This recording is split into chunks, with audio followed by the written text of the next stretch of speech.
Puis-je te dire quelque chose? Si nous apprenons à faire ce que Dieu veut que nous fassions, pour la gloire de Dieu, la récompense qu'il apporte dans notre vie sera absolument une récompense époustouflante et phénoménale. Allez, louez Dieu!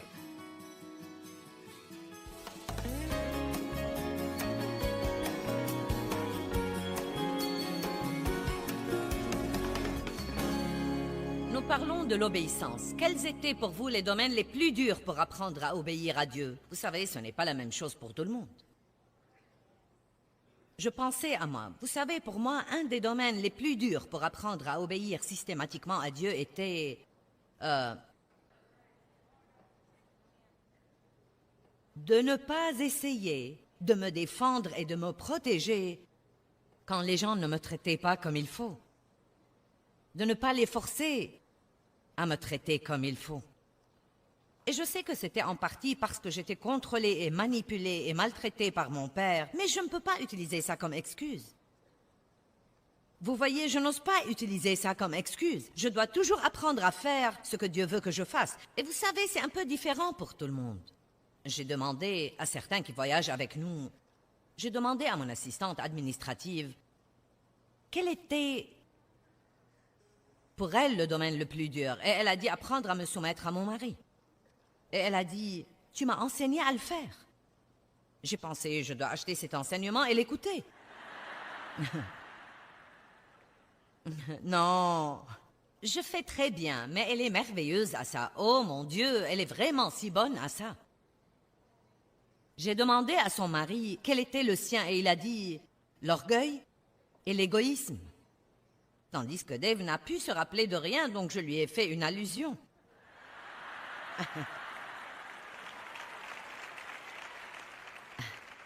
Dave n'arrive jamais à se rappeler de ce qui ne va pas chez lui. C'est si agaçant.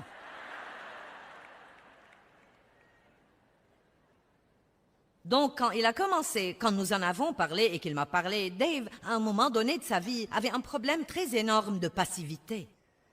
Et qu'est-ce que la passivité? C'est abandonner votre volonté à un tel point que vous ne l'utilisez pas pour faire ce que vous savez que vous devriez faire, mais vous flottez et vous êtes emporté par n'importe quoi. Et Dave était dans l'armée pendant 4 ans et son travail dans l'armée était de faire du sport. Il était un grand basketteur et un bon joueur de baseball. Donc il n'avait pas beaucoup de responsabilités. Il avait des matchs tout le temps et il a dit qu'il est arrivé au point où il est devenu vraiment passif. Nous avons besoin de responsabilités. Nous devons être obligés d'aller au travail. Nous devons bouger. Nous devons vraiment faire des choses et nous occuper de choses. Et donc, apprendre à surmonter cette passivité dans sa vie était un grand défi pour lui, car quand vous êtes passif, vous savez ce que vous devez faire, mais il n'y a rien dans vos sentiments, c'est dans votre esprit. Votre esprit veut faire ce qu'il faut, mais il n'y a rien dans vos sentiments qui veuille le faire.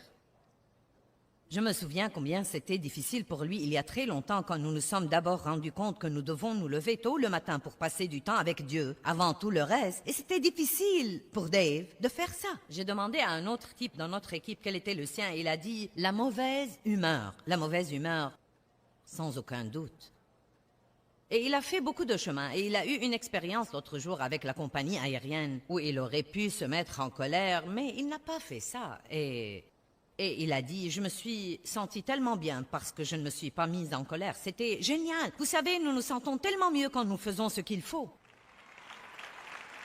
Quand nous faisons ce qu'il faut, nous avons la paix.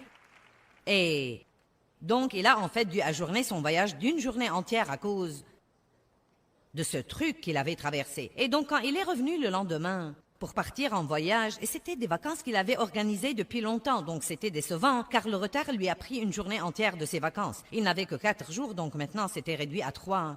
Et il a dit, tout à coup, le type du comptoir l'a appelé et lui a dit, je vais te surclasser, je vais surclasser ta place, je vais te surclasser à une meilleure classe de voyage. Et il a dit, eh bien, quand tu étais ici hier, tu as absolument eu la meilleure attitude. Amen. Et donc il a dit, ce n'était pas votre faute, car ce ne l'était vraiment pas. Ça avait quelque chose à voir avec un faux passeport qu'il avait apporté. Il a dit, même si ce n'est pas notre faute, tu ne croirais pas comment les gens nous parlent, bien qu'il n'y ait rien que nous puissions faire. Et il a dit, j'ai vraiment apprécié le fait que tu n'as pas eu une mauvaise attitude et je veux que tu en sois récompensé. Puis-je te dire quelque chose? Si nous apprenons à faire ce que Dieu veut que nous fassions, pour la gloire de Dieu, la récompense qu'il apporte dans notre vie sera absolument une récompense époustouflante et phénoménale. Allez, louez Dieu!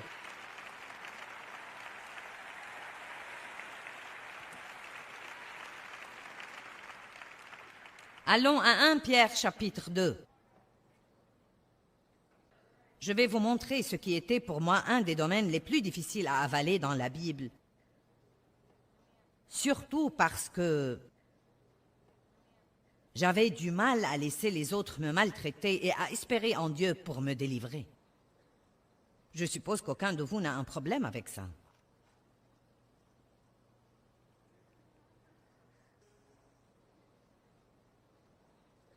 Bon. Combien d'entre vous ont du mal quand quelqu'un vous maltraite? D'espérer en Dieu pour la délivrance. Vous n'allez pas aimer ces versets, il faut que je vous le dise d'avance. Mais vous êtes une race élue, un sacerdoce royal, une nation sainte, un peuple spécial que Dieu s'est acquis, que quelqu'un me dise par quoi nous avons été achetés. Par le sang de Jésus-Christ. Pour que vous annonciez les faits magnifiques et que vous proclamiez les vertus des perfections de celui qui vous a appelé des ténèbres à sa merveilleuse lumière. Amen. Versets 12 et 13.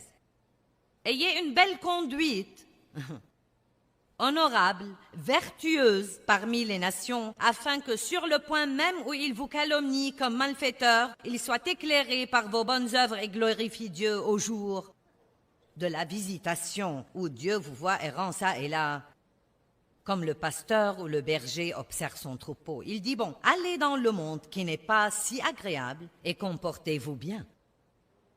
C'est la traduction de Joyce Meyer. Allez dans ce monde qui ne va pas vous traiter comme il faut, qui ne va pas être si agréable. Les gens vont vous accuser, vous appeler des malfaiteurs, mais comportez-vous bien et ayez confiance en Dieu pour que bien qu'il puisse vous juger et vous critiquer, vous savez la seule chose que les gens ne peuvent pas contester? Le comportement. Ça ne vous sert à rien de prendre votre Bible au travail et de vous comporter comme les autres.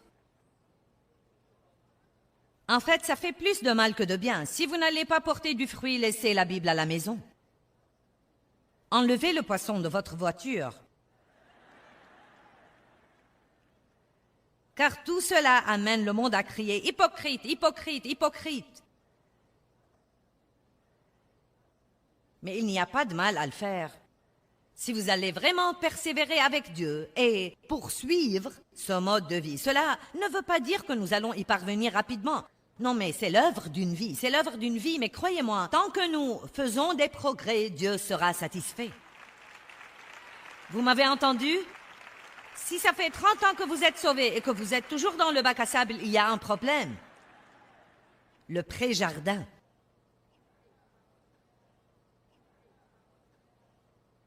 J'ai parlé de la rébellion qui est dans le monde et du problème qu'elle représente.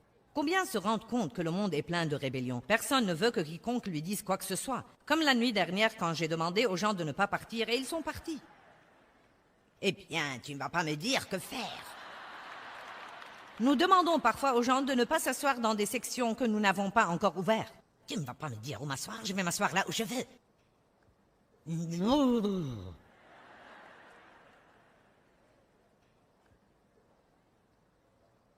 Écoutez le verset 13. « Soyez soumis à toute institution et autorité humaine à cause du Seigneur. » Verset 17. « Témoignez du respect à tous, non seulement à ceux qui sont gentils. Traitez-les avec honneur. Aimez les frères, la fraternité chrétienne dont Christ est la tête. Vous qui êtes des domestiques, soyez soumis à vos maîtres. » Disons-le comme ça. « Vous qui êtes des employés, soyez soumis à vos patrons. »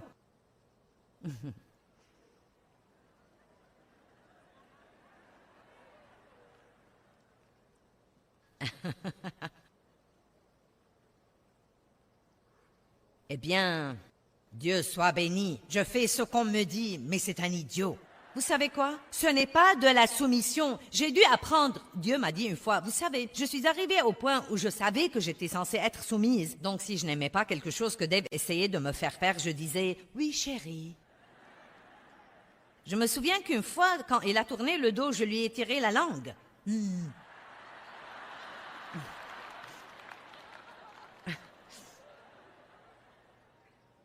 Oui chérie. Et Dieu a dû m'apprendre. Joyce, la soumission, ce n'est pas jouer la comédie, c'est une attitude du cœur.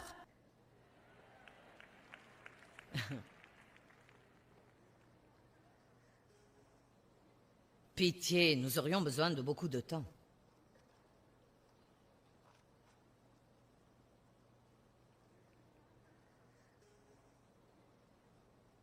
Est-ce que vous potinez sur le patron avec les employés?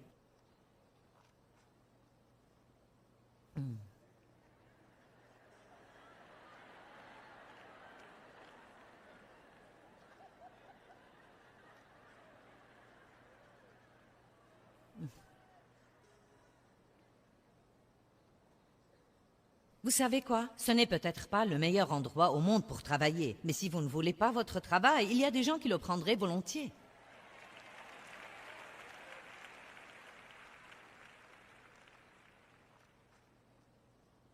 Eh bien, donc, peut-être qu'on ne vous traite pas comme il faut. Peut-être qu'on ne vous paye pas ce que vous méritez. Restez gentil.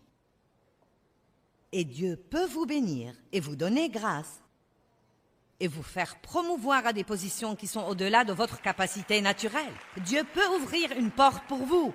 Et en attendant, vous pouvez lui rendre la gloire. Soyez rebelles et vous resterez là où vous êtes. Vous passerez le reste de votre vie à tourner autour de la même stupide montagne. Plaignez-vous et restez. Louez et soyez élevés.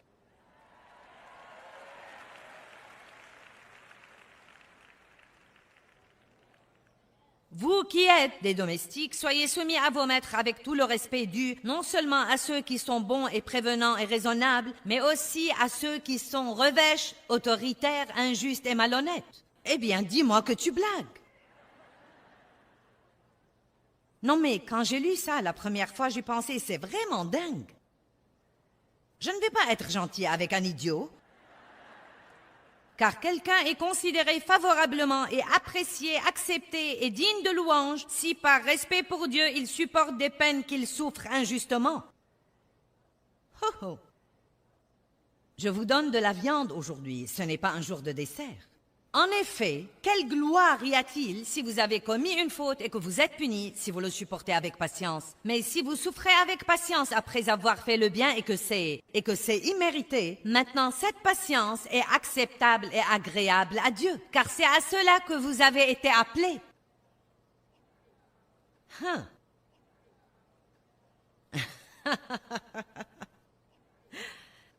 Mince alors, c'est comme le silence de la mort qu'on a parfois, vous savez. Il n'y a qu'une seule personne qui a fait du bruit. Pourquoi Dieu nous appellerait-il à souffrir? Je croyais que nous étions délivrés de tout ça. Il y a des choses dont nous avons été délivrés. Dieu merci, nous ne devons pas souffrir pour nos péchés et méfaits, car Jésus en a payé le prix. Dieu merci, nous ne devons pas aller en enfer, et nous pouvons vivre en présence de Dieu.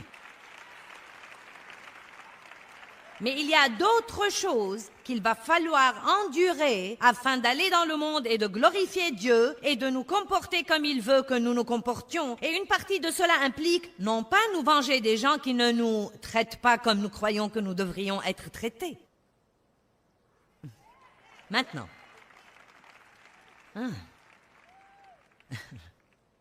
Je ne dis pas que vous devriez laisser les autres abuser de vous et vous marcher sur les pieds. Ma mère a laissé mon père abuser de moi. Elle savait ce qu'il faisait. Elle ne l'a pas quitté et elle a eu tort de faire ça. Elle était irresponsable et elle avait tort et cela m'a causé beaucoup de douleur. Essentiellement, une partie des autres choses que mon père avait faites a détruit la vie de mon frère. Je ne dis pas de ne rien faire et de se laisser abuser. Voici ce que je vous dis. Ne faites pas ce que vous avez envie de faire. Entendez de Dieu d'abord, puis faites ce que Dieu vous dit de faire. J'ai été dans des situations dont je voulais tellement me libérer que je ne saurais même pas vous dire à quel point j'ai voulu les gronder et dire je vais quitter. Et Dieu disait pas encore.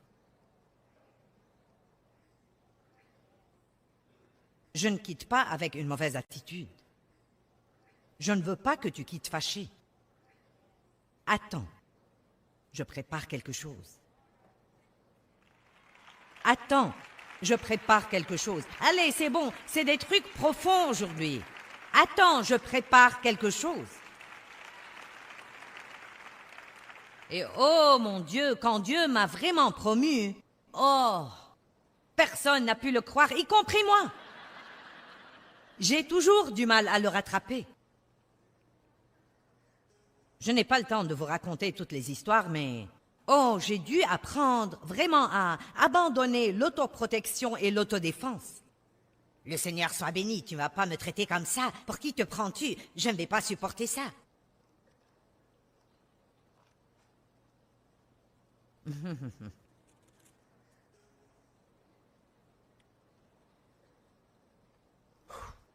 Verset 21. Car c'est à cela que vous avez été appelés, c'est inséparable de votre vocation. Car le Christ aussi a souffert pour vous, vous laissant son exemple personnel, afin que vous suiviez ses traces. Verset 22. Lui qui n'a pas commis de péché et dans la bouche duquel il ne s'est pas trouvé de tromperie ou de ruse. Maintenant, écoutez le verset 23, c'est devenu le nouveau verset préféré de ma vie.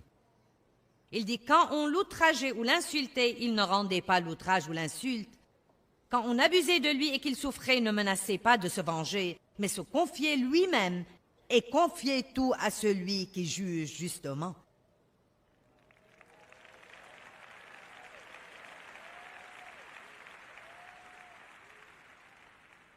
Encore une fois, je ne vous dis pas de laisser les gens abuser de vous. Je vous dis simplement, allez toujours à Dieu avant de tirer la langue. Avant de décider ce que vous allez faire, allez d'abord à Dieu et dites, comment veux-tu que je m'y prenne avec ça? Devrais-je leur parler? Devrais-je espérer en toi? Devrais-je sortir d'ici? Veux-tu que je reste quelque temps? Que veux-tu que je fasse? Ensuite, quand la voix viendra à vous, vous prendrez une décision sur la base de ce que vous savez que Dieu vous demande de faire. Ne consultez pas votre volonté. Ne vous demandez pas ce que vous pensez. Ne courez pas à vos amis pour leur demander conseil. La moitié du temps, nous demandons aux gens ce que nous devrions faire parce que nous ne voulons pas entendre de Dieu pour commencer. Le problème, c'est que nous le savons déjà et que nous espérons trouver quelqu'un qui nous dise de ne pas le faire.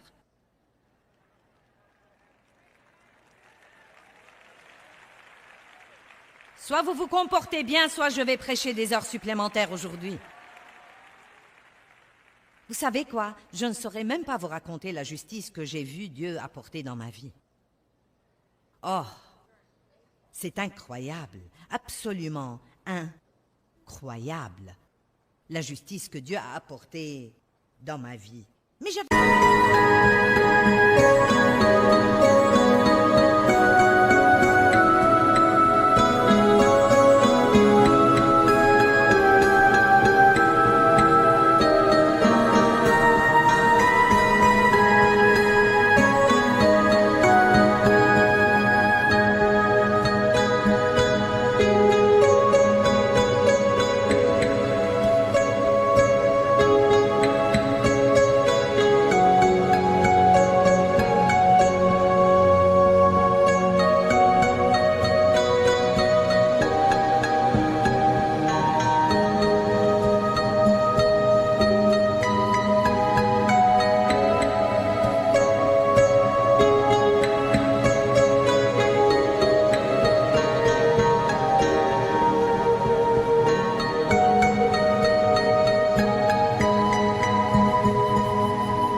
du mal à espérer en Dieu.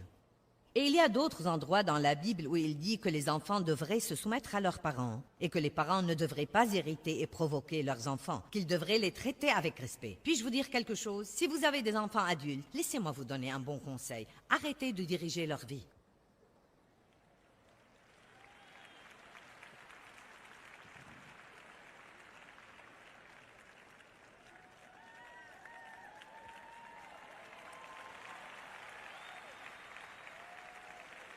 J'essaye de leur dire ça pour leur bien. Et vous, est-ce que vous écoutez quelqu'un?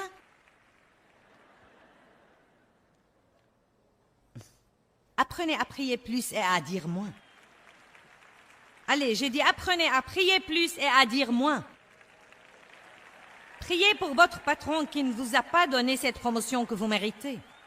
Si vous méritez une promotion et que vous avez prié pour l'avoir et que quelqu'un d'autre l'a eue, ne potinez pas sur votre patron, n'ayez pas une mauvaise attitude, ne maltraitez pas la personne qui a eu ce que vous vouliez. Au lieu de cela, dites Dieu, je voulais ça, tu ne me l'as pas donné. Je fais confiance à ta justice. Je me fie à toi pour redresser tous les torts. Confiez-vous et confiez-vous entièrement à Dieu qui juge justement. N'est-ce pas un beau verset relaxant, merveilleux? Confiez-vous et confiez-vous entièrement à Dieu qui juge justement. Dieu vous montrera que faire quand il veut que vous fassiez quelque chose. Il y a eu des moments où je voulais parler à Dave de quelque chose. Et Dieu disait non. Non. Et 2 mois pourraient s'écouler et Dave fait toujours quelque chose qui mérite. Non, non. Et ensuite, Dieu pourrait dire maintenant. C'est merveilleux d'attendre le timing de Dieu parce qu'il prépare tous les cœurs et les choses qui se passent si bien.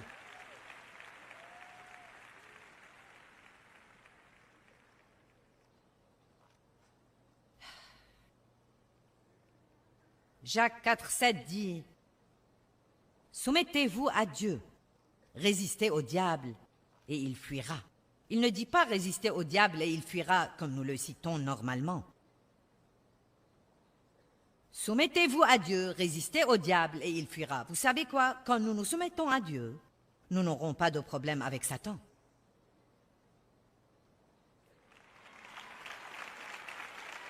Maintenant, Jésus a dit, quand la voix vient à moi, je donne une décision. Eh bien, comment entendre de Dieu? C'est une autre série de 4 parties, mais vous allez la voir ici en quelques secondes. Jésus a entendu la voix et il a obéi. Tout d'abord, la parole de Dieu et sa voix. Nous avons déjà parlé de ça. Ensuite, il y a la voix audible de Dieu qu'on entend rarement. J'ai entendu la voix audible de Dieu 2 ou 3 fois dans toute ma vie avec lui. Ensuite, il y a la voix de la conscience qui est probablement un des moyens majeurs dont nous entendons de Dieu, et c'est juste ce savoir ou ce chuchotement de Dieu. Vous savez quoi? Apprendre à être mené et guidé par le Saint-Esprit demande de la maturité.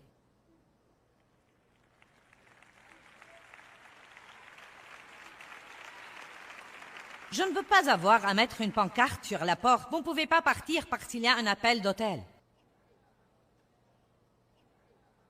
Je veux que nous arrivions tous au point où nous sommes menés par le Saint-Esprit. Nous pouvons maintenant être menés par la direction et les incitations du Saint-Esprit. Suivons la paix. Prêtons attention à notre conscience. Si notre conscience n'approuve pas quelque chose, ne le faisons pas. Vous ne vous asseyez pas à la table de déjeuner pour potiner sur les autres et être content de le faire. Ce n'est pas possible. Si vous êtes un chrétien régénéré, vous ne pouvez pas faire ça. Vous ne pouvez pas le faire. Vous ne pouvez pas avoir une relation sexuelle avant le mariage et être content de faire ça. Mais même les gens qui n'ont pas une relation avec Dieu savent qu'il ne faut pas faire ça.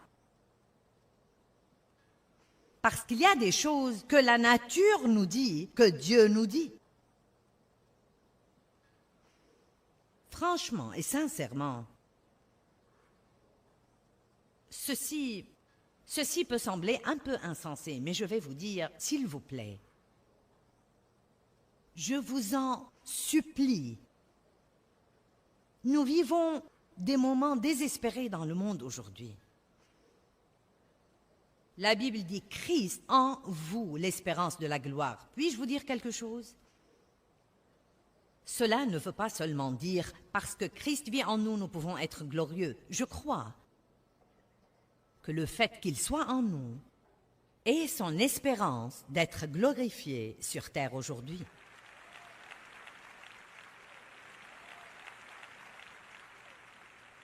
Ouf, si vous ne voulez pas faire ça pour une autre raison, faites-le pour Dieu. Faites-le à cause de ce qu'il a fait pour vous. Faites-le parce qu'il est si beau, si merveilleux, si génial, qu'il a envoyé son Fils unique pour mourir et souffrir à votre place. Et ne vous comportez pas comme si c'était la fin du monde si vous devez supporter quelque chose pour quelque temps et espérer en Dieu.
Pour faire que cela se produise, ne faites pas des choses qui vont à l'encontre de votre conscience. Ne faites pas des choses si votre cœur n'est pas tranquillisé.